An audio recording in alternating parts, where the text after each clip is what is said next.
Welcome to the Gay Buddhist Forum, where teachers from all schools of Buddhism offer their perspectives on the Dharma and its application in modern times, especially for LGBTQI audiences. These talks are offered freely to the world and made possible by appreciative listeners.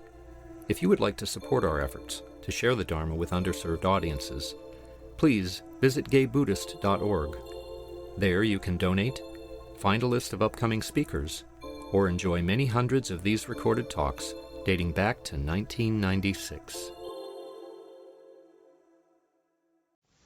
Our speaker today is going to talk about identity from Nichiren perspective. So I thought when we go around and say our names, we might give a second name as well. And you can explain what that is, because your last name just says interesting. So my name is Bob, and my Hindu name is Elrod. My name is Diana, and my last name is Elrod. My name is Kevin Walsh, and I'm also living in Michigan. I'm George Hubbard.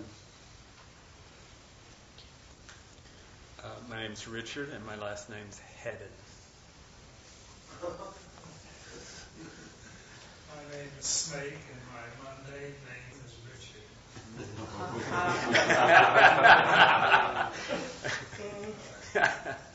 name is Lee, and since I just came back from a management, spirituality, and religion faculty group that I lead and a retreat afterwards, my last name is Professor.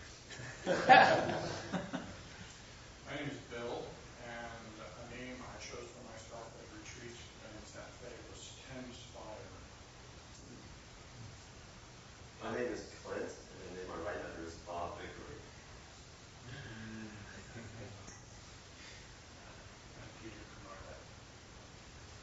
My name is Kay, my last name is Matsuda, and I intend to dominate these seconds. I'm Buzz. My last name is Bill. I'm Paul. My last name is Stuart. I'm Paul. My last name is Shepard. I'm Paul. My last name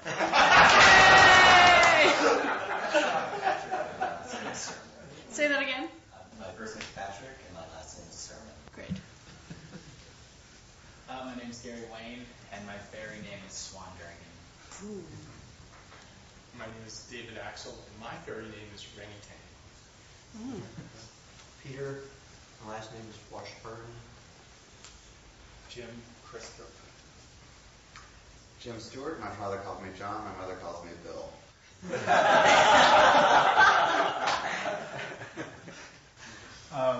Peter, and my last name is Su, and my Chinese name is Shi, which means time. Great. Time. Time, yeah. I'm Nicholas Lou Rose, and that name was cut from when my grandparents got off the boat from Greece. It was Lourakis. I'm Cass, and I'm also been known as Sister Mary Media. My name is Max. My last name is Gwenowen. My name is Mark, and my last name is Tilly. Great. Thank you very much. How many people have never heard me speak before? Raise your hand. Right on. I practice Buddhism. I actually had other people that were going to be here with me, but they've all come down with something like a bug of some ilk. And so I'm alone today, and that's fine. I'm really fine with that. The Buddhism that I practice was founded in basically 13th century Japan by a man named Nichiren Daishonin, which was the name that he picked. Nichiren was the name that he picked. He had a bunch of other names, and I couldn't even remember what they were. But he was a real strong reformer. A lot of people, if you've ever read about him, some of the negative press he's received was that he was militaristic, which I think is an interesting choice of words because it wasn't really that at all. But he was originally a Tendai priest who, after a long time of study, decided that he really wanted to bring the principles of Buddhism to as many people as possible. Basically, what were considered the relative scum of the earth. People like us, I guess. I don't know.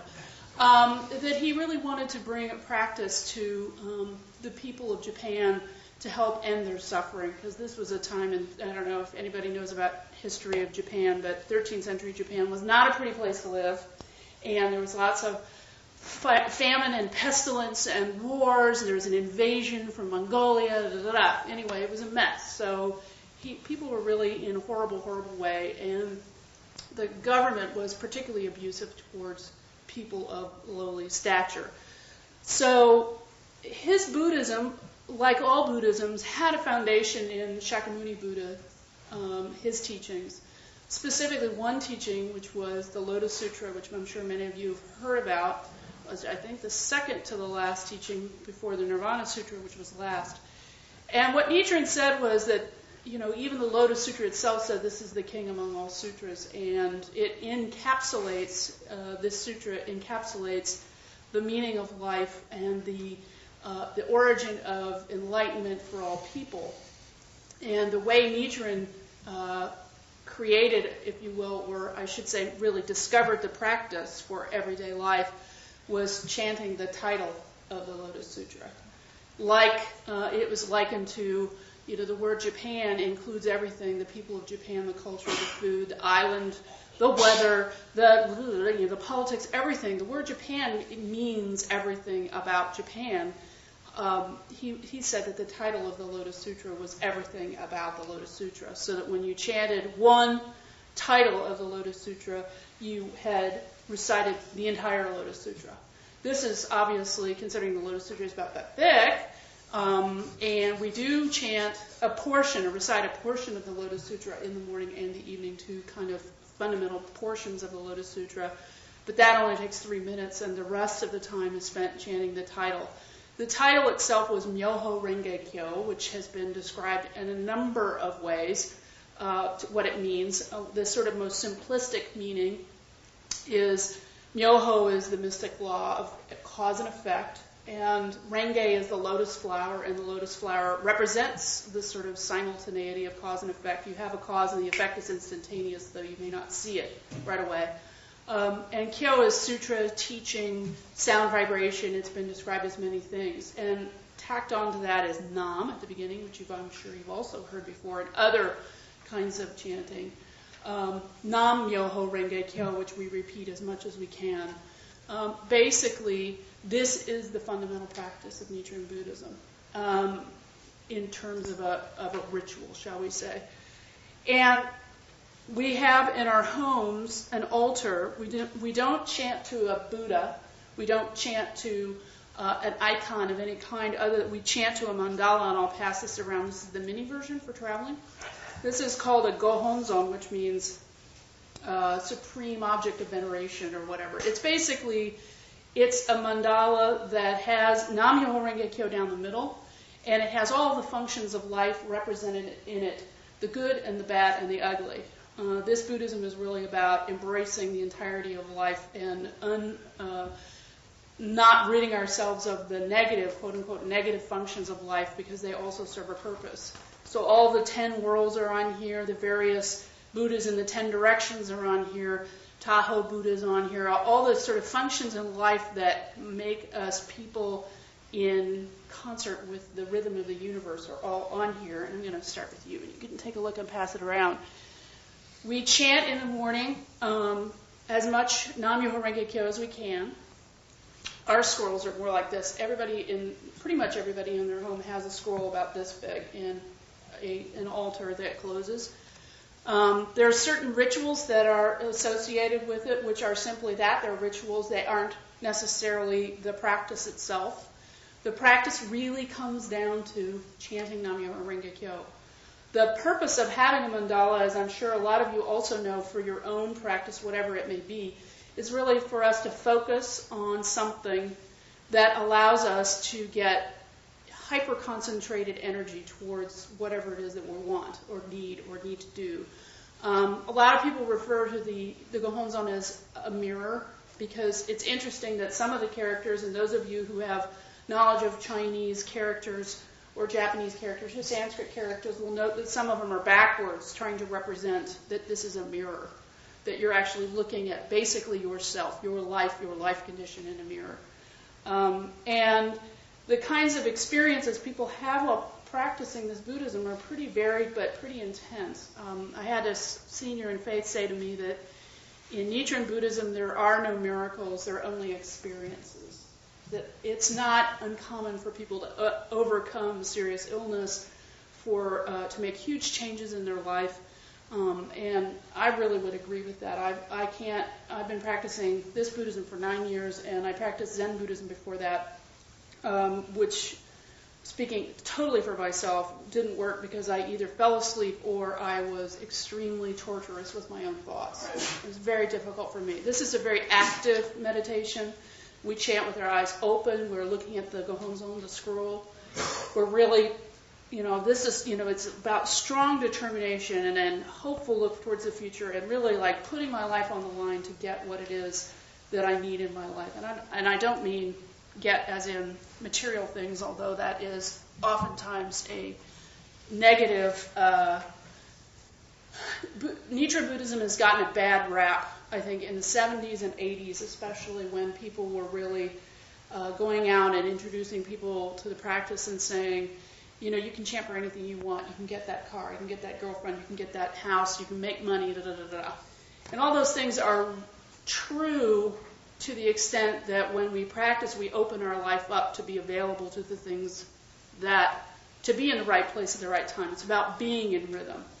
And frankly, the longer I've practiced, the more I've really developed a deeper kind of benefit, not a material benefit. I would be lying if I said that I lived an ascetic life and I've given all my belongings away. It's totally not true.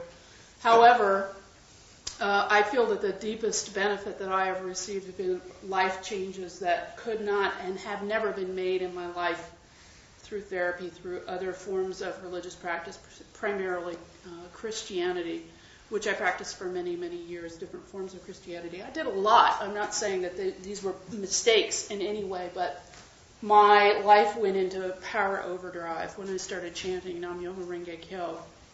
And one of the things that I wanted to talk to you about today was, and I want to pass these around, and you don't need to, we're not going to be studying these together, but you can take them home and set them here. Take some that way. Why don't you take some that way? This is a selection of materials I put together for you. I wanted to talk a little bit about what is our identity from a Buddhist perspective. And identity, I have to always say this whenever I come here because I don't want anybody to think that I'm in any way a scholar. I'm not. My understanding of other forms of Buddhism is probably pretty limited.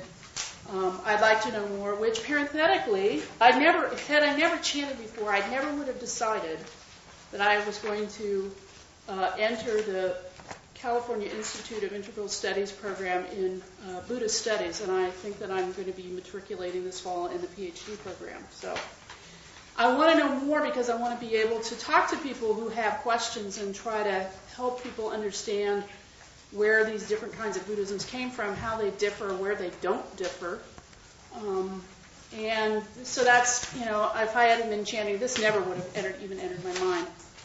I wanted to share a little bit about what's in here so you'll know.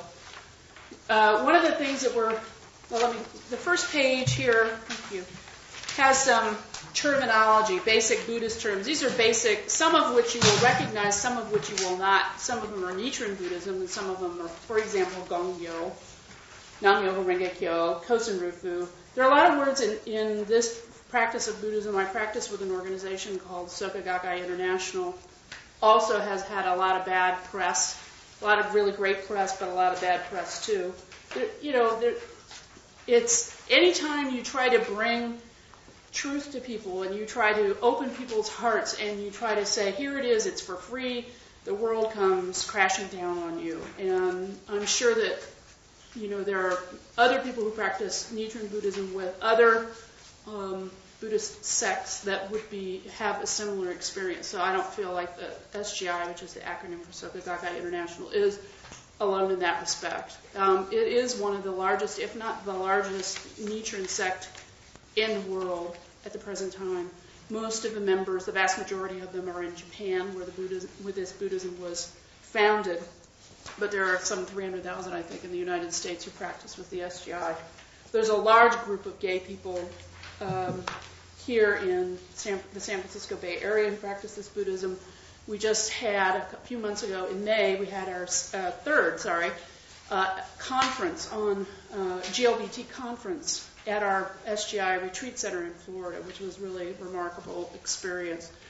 So that's the first page, is terminology. The second page is called Hell is the Land of Tranquil Light. And we're very fortunate, I feel, that we have the writings of the teacher. We have the extant writings of the teacher are pretty intense, and there are lots of them. Translated into English, the writings of Nichiren Daishonin are about that thick. There's about 1,200 pages of writing, and most of his writing took the form of letters to his followers, which was different than sort of philosophical treatises, although he did those too, because he was speaking to people who are not necessarily well educated. The choice of writing style that he used was geared towards people who were common, who didn't have educational depth that others did, and his intent was really to bring this Buddhism to those folks. This particular writing is about, they're all about a number of things, but it talks a little bit about identity. What is identity? Your true identity as a Buddha. So I thought I'd include that. The next are a couple of articles opening Buddhahood to all, and the Buddha is an ordinary person. Some more sort of current reflections on these themes.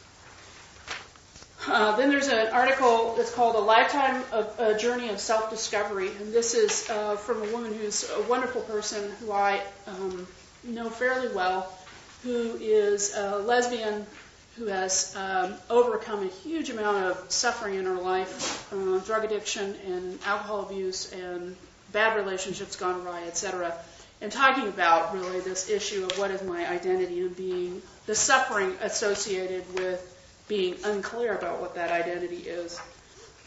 And the next and last, I think it's the last, is an article from the SGI USA's women's leader, Matilda Buck, Prayer, a real Force for Change, where she talks about her own experience of getting at the deepest fundamental darkness in her life and trying to find her true identity, which was, I think, was very, very poignant and very extremely articulate about her own experience of that. Are there any questions thus far? Let me ask. And I want to leave several minutes for questions. Yes, Clint. Yes. Well, you're talking about, if I understood you correctly, about using chanting to kind of tap into the forces that are already there and just kind of ride those currents in a successful way. I mean, I'm just saying, the way I was hearing it, it sounded like almost like a Taoist type feel to it. Like, there are these currents there, and Taoism is all about being in touch with those currents and riding them successfully rather than trying to struggle against them all. What is that? Well, I think that actually, in some respects, I think that probably is true. Certain experiences are like that, using it. I think actually the greater and probably more universal experience of chanting is really uncovering challenging the internal things that prevent us from succeeding in life. And succeeding can be broadly represented. It means overcoming our attachment, if you will, to an abuse that we experienced, looking really inward to find out what is the cause of our deepest unhappiness, and looking at it from an enlightened perspective that basically everything in the world works through the law of cause and effect. This practice is really the law of cause and effect. That what happens to us in life is less important than what we do, what causes we make in reaction to those effects.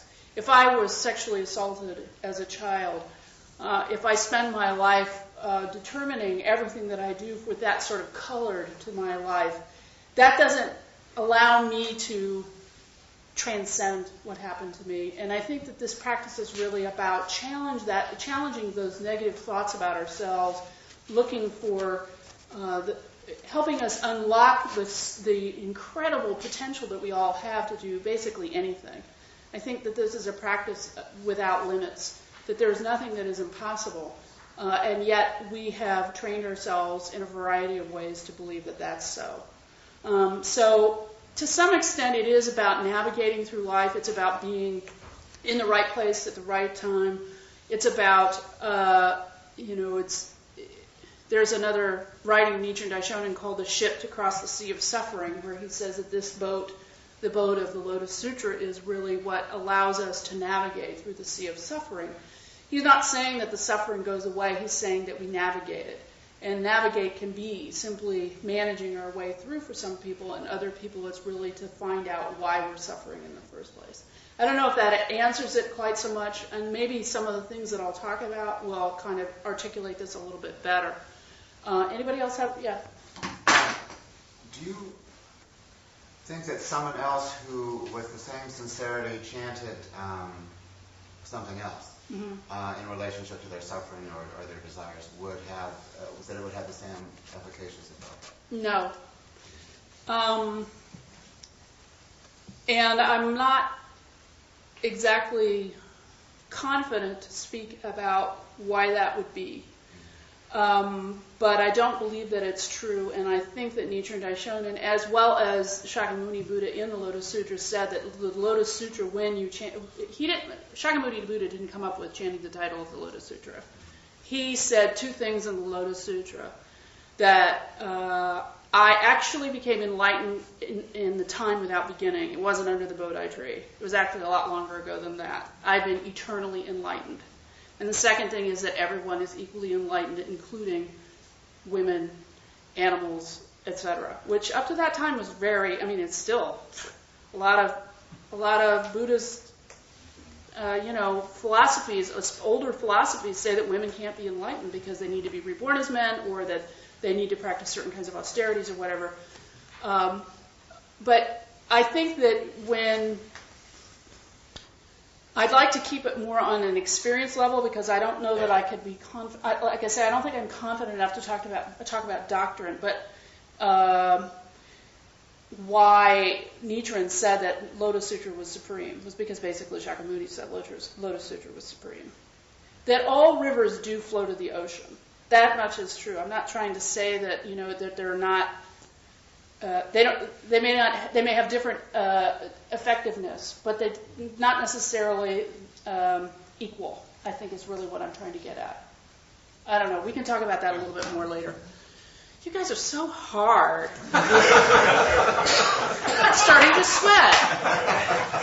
Thanks. Yeah, what is it, Snake? Well, I wonder if it can be looked at as a sort of form of Buddhism that we ordinarily think of as more yang, and another branch of Buddhism which we think of as yin, surrender to what is, dancing with whatever happens, the fates bring your individual karma. Is there some of that? And I'm wondering if that's why it's so very popular in the West, where people tend to go after what they want. It really suits the Western lifestyle. It's not passive. That's what I mean. And I think that's the reason why Nichiren got a lot of shit for it too. Excuse my French. Sorry, tape recording. But that was basically why. He was empowering people, and that was different than trying to become complacent and compliant and or ridding yourself of your attachments and becoming very inward and quiet. It's not that kind of practice at all. It doesn't suit people necessarily. I take that back. I know a lot of people that it does suit, but for me, the quiet meditation, the sort of the centering stuff doesn't work for me. It's the wrong kind of center for me. So let me talk a little bit about this, and we can talk about all these issues. I think they're really interrelated to what I wanted to say. as gay people, I will say gay people from a sort of a generic, broad perspective rather than the GLBT perspective, which includes everything, and then there's questioning and supporters and stuff. But we'll just say giblets, GBLTS, giblets. I think that as a giblet, I think that a lot of us have really, and I don't presume to speak for everyone here, but I certainly know, I'm sure that you know people who do, who have, the struggle to be gay has really required us all to be put ourselves out there in contraindication of the norm. This is considered an abnormal or other than normal, other than what everybody thinks about. It's something that I'm sure that a lot of us have thought about being gay constantly, that you're always kind of checking out people to see if it's okay if you talk about yourself, or that, coming out as some sociologists said it was very revolutionary to come out because you're basically putting yourself out there against a norm that basically rejects you. And as a consequence, when you do that, people become, they find ways to protect themselves from being potentially attacked for whatever reasons from that experience. And,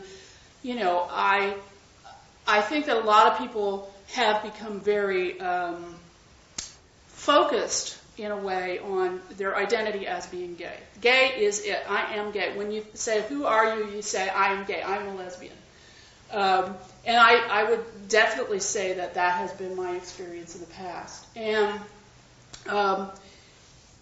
we reject, in a way, this sort of heterosexist world. And by rejecting it, we have to kind of gird ourselves for, in response to that rejection. We're rejecting this society in a way. So there are a lot of people that I know of, including myself, who have felt over the years an extreme attachment to being gay. I mean, this is the thing about me. I'm proud to be gay. There's nothing wrong with having pride about being gay. I have pride about being gay. We go to gay pride activities and we share our pride, and this is really fantastic. And I think that it's very empowering for people. But it has a flip side too, and that is the suffering that can go with it. Because if that's all we really identify ourselves with, we're constantly in relationship to this society that doesn't necessarily like us. So we are always, we're bombarded by these messages that not so great, hey, we got a lot of that going on right now. We got some good stuff, we got some really bad stuff right now. And so we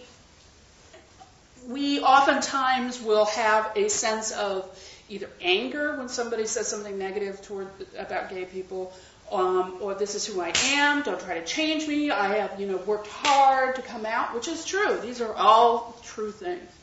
And there's sometimes, as we get older, we kind of get more mellow about it and so forth, but I think that for me especially, I have always considered myself principally gay.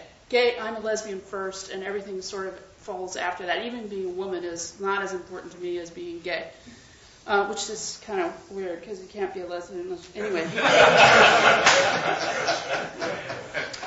So, for my own experience of in my 20s coming out and having a really painful time with that, even though my parents were very supportive, I wasn't supportive. It was the last thing I wanted. And I thought about suicide a lot, and I went to therapy, and I took antidepressants, and I really kind of came to this understanding about myself that, okay, I was gay, and it felt like a victory in one way and a defeat in another. I don't know how to explain it. But I ended up owning being gay. Nichiren Daishonin talks a lot about, he uses a metaphor about if it takes 12 days to travel to the capital and you stop on the 11th day and don't make it to the capital, how are you supposed to see the moon over the capital? The point being, if you get halfway in your life development and you could have gone further, what's the point? Why not push yourself to go the furthest and see the moon over the capital as a metaphor? And I felt like I had gotten to a point in my life when I first started practicing this Buddhism that afforded me the most beautiful view of life I had ever had. I mean, I felt very confident about being a lesbian. I was pretty much out to most people. I mean, most people could figure it out if I didn't tell them. But I really felt like I had gotten somewhere, and I said, you know, this is it. I've arrived. This is my life. I found myself, though, the more I studied and chatted about it, really hung up on Nichiren's concept about discarding your lesser self or your provisional self, discarding the provisional and upholding the true. And I thought, well, wait a minute, what's that supposed to mean? He said, you know, discard your lesser identity and reveal your true nature. And I'm thinking, my true nature is to be a lesbian. That's what I thought it was. And I had never really gotten to this point where I could even see that there was anything beyond this. And it was very, very painful for me. I felt that to say that I had a Buddha nature and that my real identity was as a Buddha was somehow required me to discard this lesbian thing. I saw it as a very black and white thing. And there are certain religious traditions, not necessarily Buddhist, there are a lot of traditions that say basically you have to discard this other one in order to be this. That's not what Nichiren was saying. The thing for me was to hang up on this concept of lesser self, that there's this lesser self and a greater self. And the lesser self is me, the common mortal, and the greater self is this Buddhahood. And I think that I felt really put off by the idea of having to give this up. And until I started reading more about sort of kind of current interpretations of what Nichiren was trying to say, he's talking about transient self. These are attributes that leave us when we die. We also parenthetically don't believe that we ultimately die. Our life energy goes into the vast pool of life energy and we come reborn in something else to fulfill our even greater mission.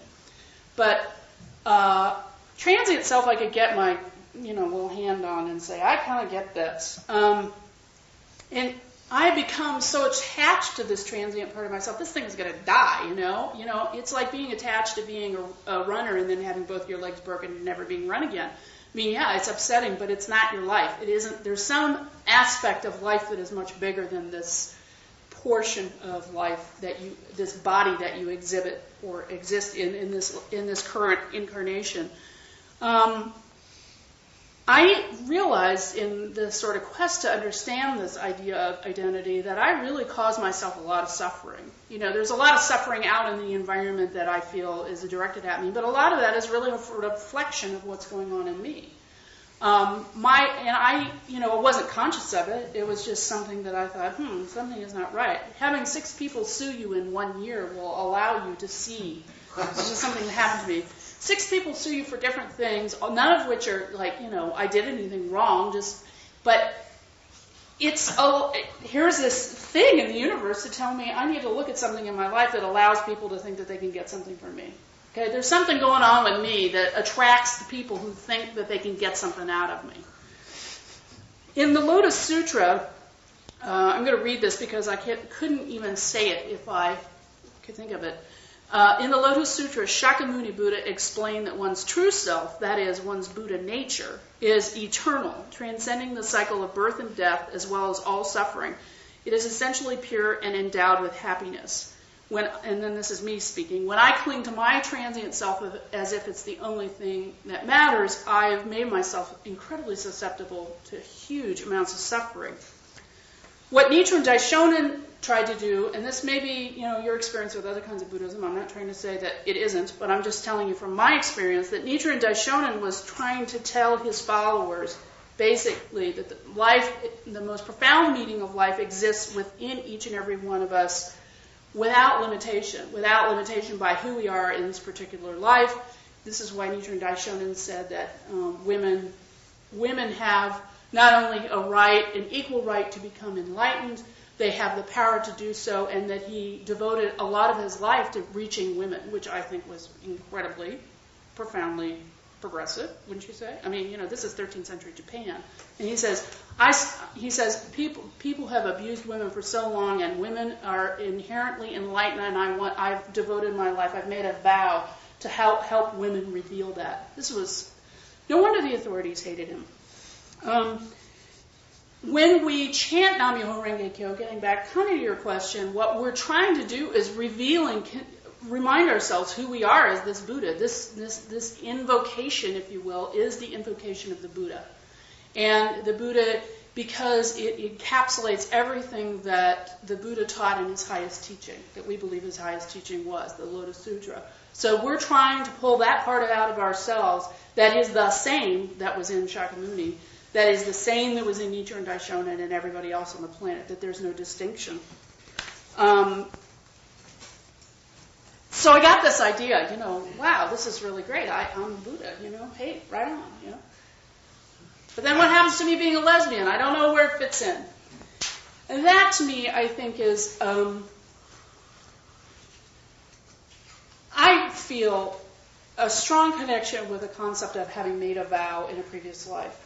That when we awaken to something, when we awaken to ourselves, I made a pledge to be here on this planet as a lesbian. Because it's the way I'm able to talk to you. It's the way that I feel most able to reach other people who are lesbian, gay, or bisexual, transgender, who are suffering, that I can share my practice with them. That, to me, is the kind of vow that requires me to be a lesbian. For some people, it might be disabled. For another person, it might be tall, dark, and handsome. I mean, whatever. But the transient identity is the vehicle by which we interact with the environment. If we didn't have this body, if I didn't have these attributes, if I wasn't 6'2", if I was just this sort of energetic, mass, I would not be able to communicate with you. This is the body that allows me to meet my challenges in the environment, to create value, to share what I've learned about becoming a happier person. And Daisaku Ikeda, who is the international president of Soka Gakkai International, he writes a lot about diversity, especially lately. He wrote us, we have 12 million members throughout the world. He wrote messages to each one of our gay and lesbian conferences where he specifically talked about, creating value as we are, not changing anything. I mean, this is pretty profound from a 73, 74-year-old Japanese guy, who's the head of this Buddhist organization in Japan. He wrote, there's a simile called the cherry, peach, plum, or damson, which is a simile that explains that all these different kinds of fruit, apropos, are all important, and they are entities possessing their own unique qualities, just as they are. And what Daisaku Ikeda says is this simile points to a fundamental appreciation for diversity that applies equally to human beings and to social and natural environments. As the concept of revealing one's intrinsic nature, that's like revealing your Buddhahood, indicates, the prime mission of Buddhism is to enable all of us to blossom to the fullest of our potential. The fulfillment of the individual, however, cannot be realized in conflict with or at the expense of others, but only through active appreciation of uniqueness and difference, for these are the varied hues that together blossom into the great flower gardens of life. So, when you see yourself, I think, as having a mission being who you are, it's not just I'm here on earth and I might as well make the best of it. It's like I have picked being this way so that I can do something with it. Then we start to see things like, we start to think about, well, if I've been in this life, I might have been another permutation in another life. And this requires me to look at my life as being more than simply who I am here today, but also how I relate to other people who I might not necessarily want to relate with. I might have been a straight rapist in a previous life. I don't know. But it's not that I think, oh, great, straight rapist, let's get him to chant. But yes, it is. It means getting people to uncover this sort of eternity of life concept, to see themselves as not being limited by who they are today. The last thing I wanted to say was, and then we can open up to conversation. I think that I feel that being gay for myself has become more than simply a nice attribute of my life. I really feel that it's my mission to do something with it and to talk to people, to help people. Our gay community has been, riddled with a lot of suffering in so many ways. I'm sure everyone in this room came to this practice probably coming here out of some desire to strengthen your life condition or to overcome a problem or, feel a sense of community. And all these things, I think, are remarkable. And I think there's just not enough of it. I really feel that there's more that I want to do, that I want to go back to school and become more knowledgeable so that I can have dialogue with people and feel that I can contribute to their happiness. Because ultimately, when we collectively contribute to each other's happiness, this ends wars, this creates, this eliminates poverty. The whole structure of life right now has been on, in a way, the have and have-nots, the people who are happy or think they are, and the people who aren't happy. And this is the source of a huge amount of conflict that I personally feel strong determination to overcome in my life and the people that I connect with. So with that, we have a few minutes, and I'd like to answer questions. Yes? Thank you.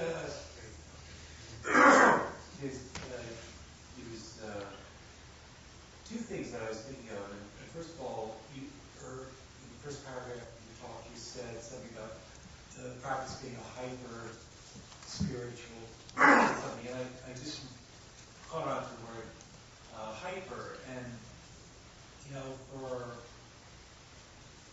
it just is that in our culture now there's a lot of hyper energy. And I think it's really great to,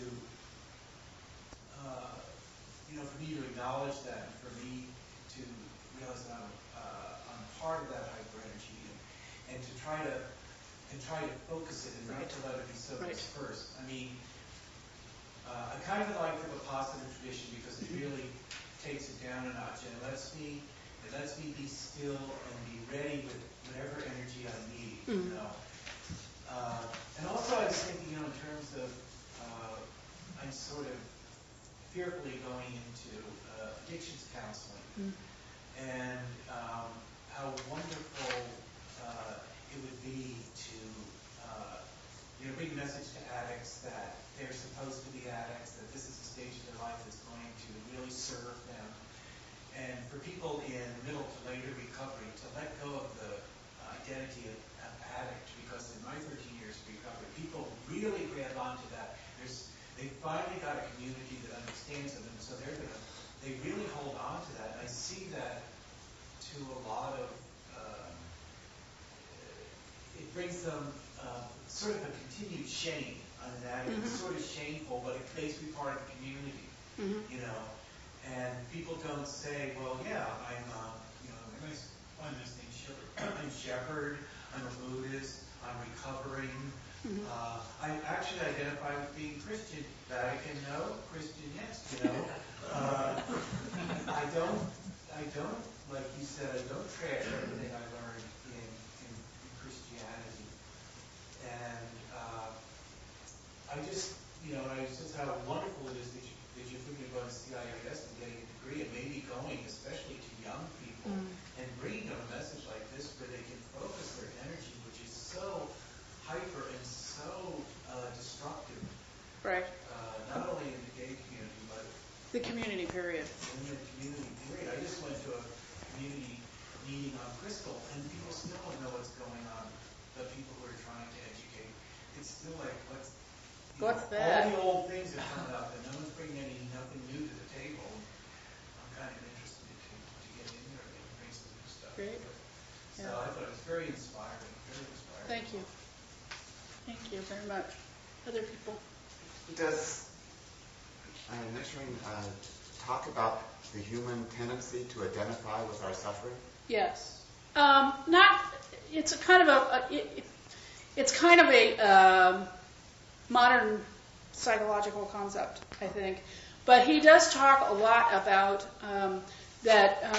not begrudging your life. He says this in almost every letter he's ever written. You must not begrudge your life. And I think what he's getting at is exactly this kind of connection to the suffering that people, or the anger that people feel, or the hell, the world of hell that they're feeling about their particular situation.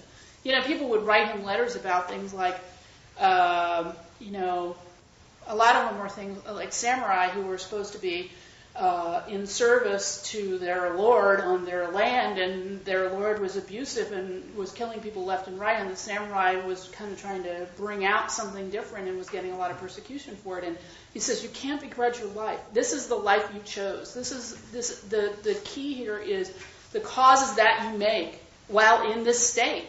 Nichiren was really clear, saying, there is Buddhahood in hell. There is hell in Buddhahood. They are not mutually exclusive. It's not trying to rid ourselves of these quote-unquote lower worlds, but rather to use them to something better.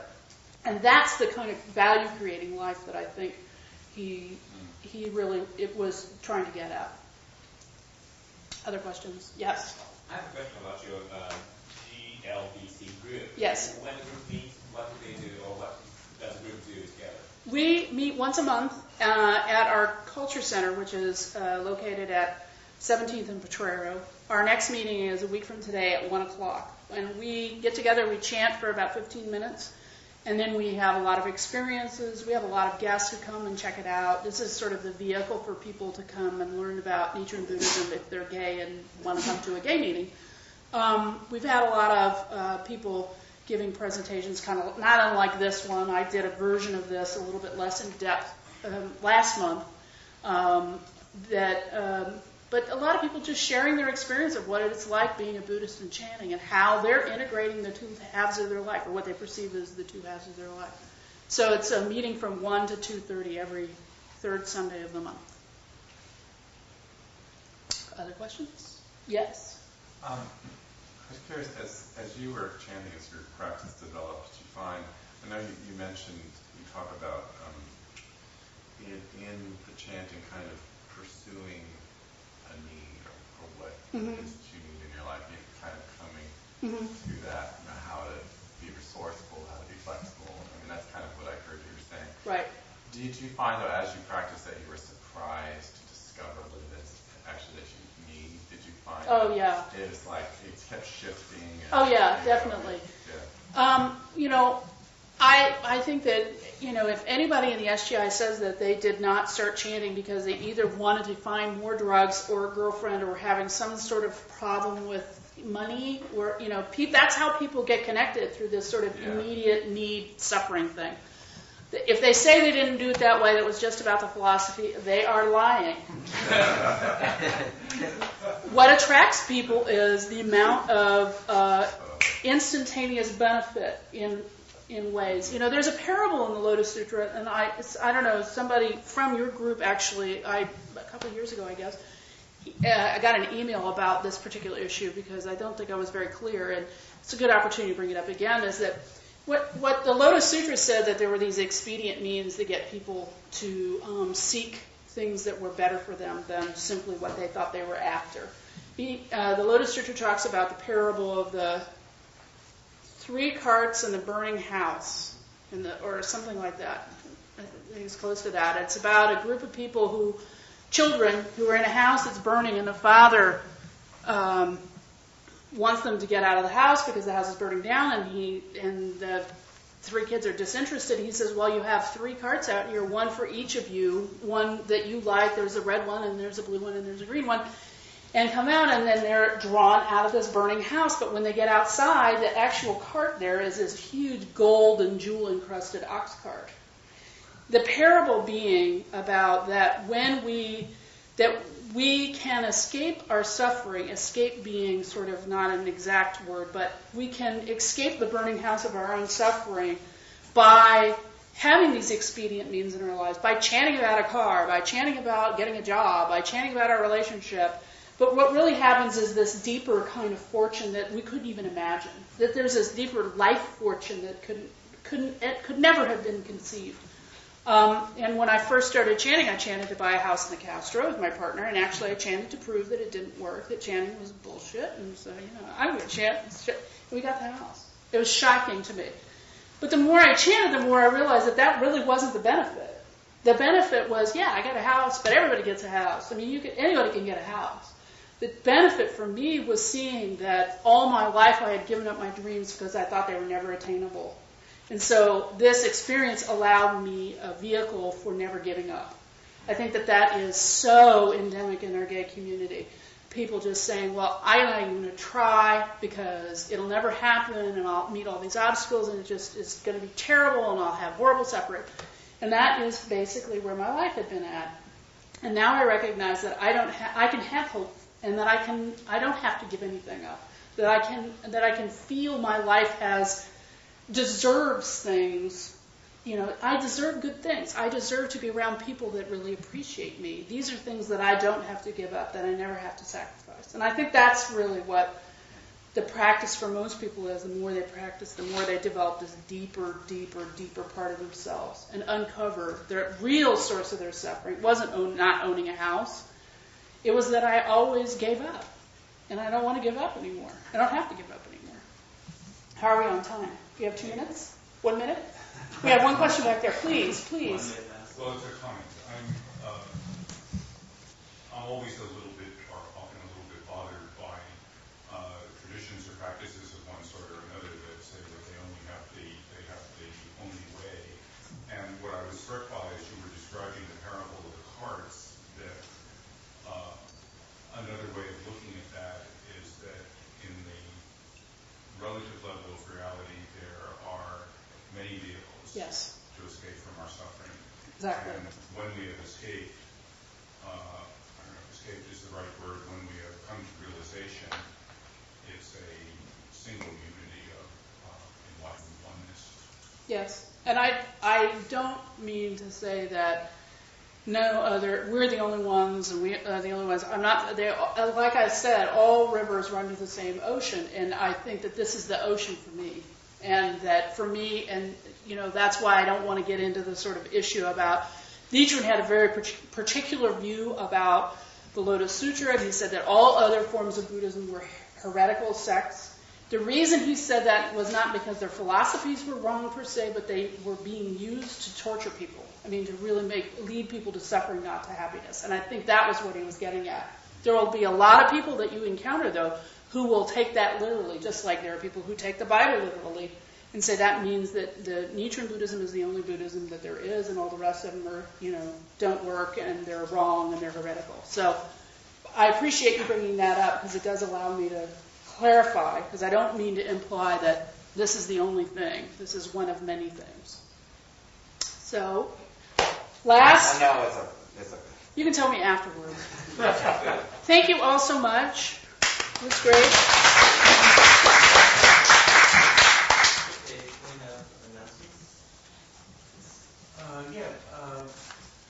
The question of opening up the GBF to women has come up, and there's an open discussion in 2 weeks, so we might use that time to discuss it. It's not a black and white issue. There's some advantages and disadvantages to staying as we are, some advantages and disadvantages to changing. So people should maybe consider what their thoughts are and come with an open mind and have a discussion where people can put their views on the table and try to keep it from Chris Matthews, or that program is hardball. Yeah, don't make it a hardball thing. But just and also be, it'd be nice if you could be candid and not be attached to being politically correct about how you feel. Does Carol Wilson come next week? Or Carol? No. Because she speaks about this as well. So anyway, we could talk amongst ourselves, and then we could hear anybody ask Carol about it. I could maybe call her next week to talk about it a little bit. And then our next steering committee meeting isn't until November. So we have a long time before it would be any formal action would be taken on for discussion or email. Okay, Paul, you mean in 2 weeks instead of a speaker? It is already scheduled to be open session in 2 weeks. Yeah, I'm the host today, and so I brought refreshments. I was hoping somebody did. And also, if you use a teacup, be sure and wash it out.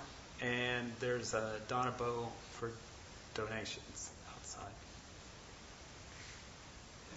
Yes, there's a sign-up sheet for anyone who is here for the first time out by the Dharma Bowl if you want to get on the email list of the mailing list. The GVF retreat is happening in September, and sign-up sheets are out there. The one that the Richard made for us, the beautiful one sitting out there. And the retreat is going to start Friday afternoon, September 5th, and will end after lunch on Sunday, September 7th, and will take place at the beautiful Vajrapani Institute in Boulder Creek. And our teacher, Jim Wilson, and also our member, Roger Caldas, is going to be giving Dharma talk and leading us in vegetation. And for the first time this year, we'll have sessions on chanting. And they'll actually showing us 3 different kinds of chanting that we get to practice. So that'll be a great opportunity for newcomers, people who are new to this group, as well as a great opportunity for long-time practitioners to practice with the members of GBF. So I hope you sign up and join us. And again, the sign-up is out there. If you have any questions, feel free to ask. Thank you. Just to add a slight reinforcement of that, I just returned from a 2-day retreat, and I returned in a state of peace and tranquility for however long it lasted in relative reality. Despite the fact that I was coordinating it, it wasn't a single tradition, even of Buddhism. Despite all that, my surprise, I find myself in this state. So I urge people not to deny yourself this opportunity. I have one question. Who has my gonzo? Thank you. Thank you for bringing it. We normally stand in a certain level. Will you do the offering? I'd love to. We'll chant 3 times. How's that? That's how we. Yes, we can.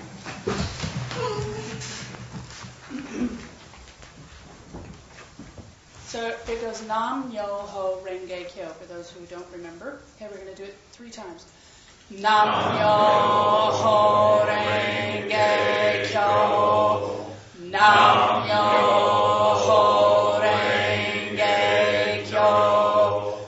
Nam Yo Ho Renge Kyo. Thank you very much.